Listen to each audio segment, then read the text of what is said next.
இன்றே டவுன்லோட் செய்து உங்கள் ஃபேவரட் ஷோக்களை என்ஜாய் பண்ணுங்க. எப்படி யோசிச்சு பார்த்தாலும் என்ன பண்றதுன்னு தெரியவே மாட்டேங்குது. திவ்யாவுக்கும் ஃபோன் பண்ணி சொல்ல முடியாது.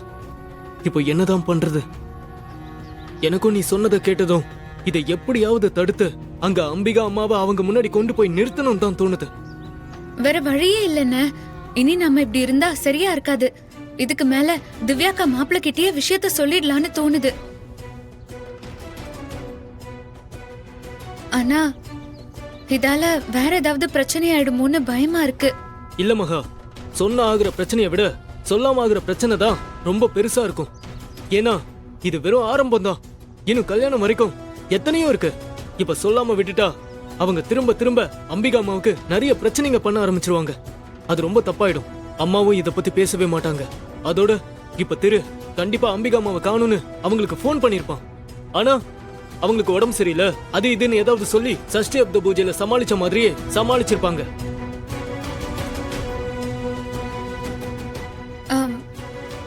சரிண்ணா, அப்போ பிரச்சனை வராத மாதிரி சொல்லிடலாம். திருவுக்கு நம்ம நம்பர்ல இருந்து கால் பண்ணாம வேற யாராச்சும் போன் வாங்கி அதுல இருந்து வேற யாரோ பேசுற மாதிரி விஷயத்த சொல்லிடலாம். ஆனா நான் பேச முடியாது மகா. ஏன்னா என் குரல் திருவுக்கு நல்லா தெரியும். அவன் கண்டுபிடிச்சிருவான்.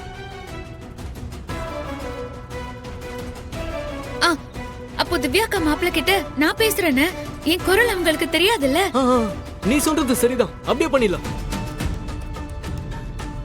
உப்பு கூடயே மாத்திக்கலாம். குரு பிரம்மா குரு விஷ்ணு குரு தேவோ மகேஸ்வரகா குரு சாட்சாத் பரபிரம்மா தஸ்மை ஸ்ரீ குருவே நமஹ சர்வமங்கலம் பிராப்திரஸ்தோ. நிறுத்துங்க. என்னாச்சுமா? என்னாச்சு ஸ்ரீ? திரு, இந்த சடங்க நம்ம அப்புறமா கூட தள்ளி வச்சுக்கலாம். நீ ஃபீல் பண்றதை என்னால பார்க்க முடியல. ஸ்ரீ, என்ன பேசுற? நீ என்ன பேசுறன்னு தெரிஞ்சுதான் பேசிட்டு இருக்கியா? தெரிஞ்சுதாமா பேசுற. இங்க திரு அவன் அம்மா இல்லாததை நினைச்சு எப்படி ஃபீல் பண்றான் தெரியுமா? ஆனா அது உங்க யாருக்குமே தெரியல. எனக்கு தெரியுது.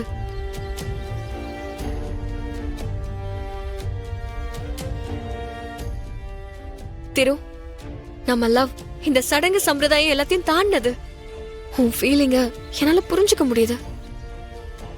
போ, நீ போய் ஆண்டிய ஹாஸ்பிட்டல்ல இருந்து கூட்டிட்டு வா. நான் இங்க வெயிட் பண்றேன். ஸ்ரீ, நீ என்ன பேசிட்டு இருக்க? இது என்ன விளையாட்டு காரியமா? ஓ இஷ்டத்துக்கு பண்ணிட்டு இருக்கிறதுக்கு? நாங்க பேசினபடி நிச்சயதார்த்தமும் கல்யாணமும் நல்லபடியா முடியணுங்கிறதுக்காக தான் இந்த கோவிலுக்கு முன்னாடி உப்பு மாத்திர சடங்கு பண்றது. இதையே நல்ல நேரம் எதுவும் பார்க்காம நினைச்ச நேரத்துல நடத்துறது தப்பா போய் முடிஞ்சிடும். உனக்கு அது புரியுதா இல்லையா? மா, என்ன பேசுறீங்க? என்ன தப்பா முடிஞ்சிட போகுது? இங்க பாருங்க, நீங்க யாரும் ஒத்துக்கலனா கூட நானும் திருவும் மேரேஜ் பண்றதா தான் இருந்தோம்.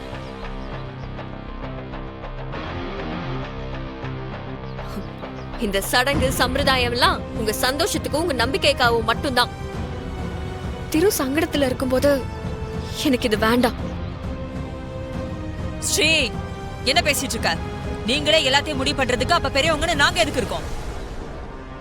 அது மட்டும் இல்லாம இந்த விஷயம் வெளியில தெரிய வரும்போதே அதுவே அபசகுணம் மாதிரி ஆயிடும். அது உனக்கு புரியுதா இல்லையா?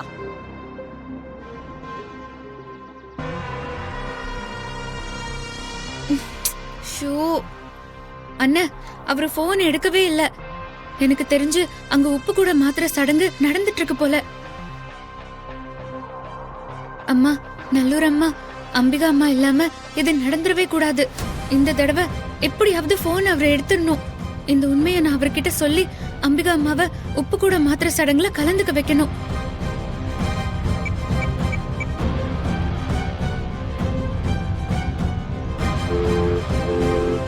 ஸ்ரீ, உன் அம்மா சொல்றது சரிதான். இது திருவுக்கும் உனக்கும் நடக்கிற முதல் சடங்கு. ஆரம்பமே இப்படி இருக்க கூடாதுமா. சொன்ன கேளு ஸ்ரீ. நாங்க உன் நல்லதுக்காகத்தானே சொல்றோம். ஆமா ஸ்ரீ, இப்ப இந்த சடங்கு நடக்கட்டும், மத்ததெல்லாம் அப்புறம் பேசிக்கலாம். திவ்யா, அம்மாவும் இந்த சடங்கு நிக்க கூடாதுன்னாங்க. அவங்க ஆசையும் அதான். பரவாயில்ல திவ்யா, நடக்கட்டும். தெரு, ரொம்ப நேரமா உனக்கு கால் வந்துகிட்டு இருக்குப்பா. என்னன்னு எடுத்து பேசுப்பா. இல்லன்னா என்கிட்ட கூட நானாவது பேசுறேன். இல்ல தாத்தா, நானே பேசுறேன். ஹலோ சார், நான் யாரு என்ன ஏதுன்னு உங்களுக்கு எதுவும் தெரிய வேண்டாம். ஆனா உங்ககிட்ட நான் ஒரு முக்கியமான விஷயம் சொல்லணும். கொஞ்சம் தள்ளி வந்து பேசுறீங்களா? ஒரு நிமிஷம் இதை வந்துடுறேன்.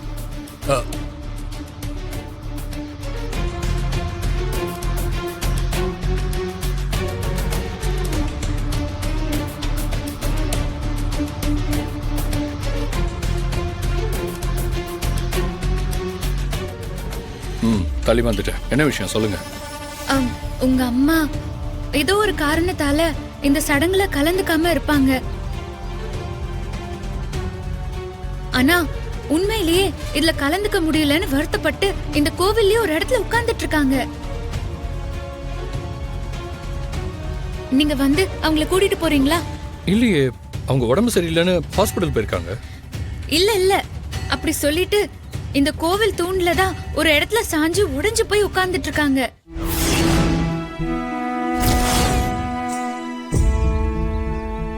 அவங்க உங்ககிட்ட போய் சொல்லிருக்காங்கன்னு நினைக்கிறேன். ஆனா இதுக்கு வேற ஏதோ காரணம் இருக்கிற மாதிரி இருக்கு. உங்களுக்கு நடக்கிற இந்த நல்ல விஷயத்துக்கு அவங்க ஆசீர்வாதம் கண்டிப்பா இருக்கணும்.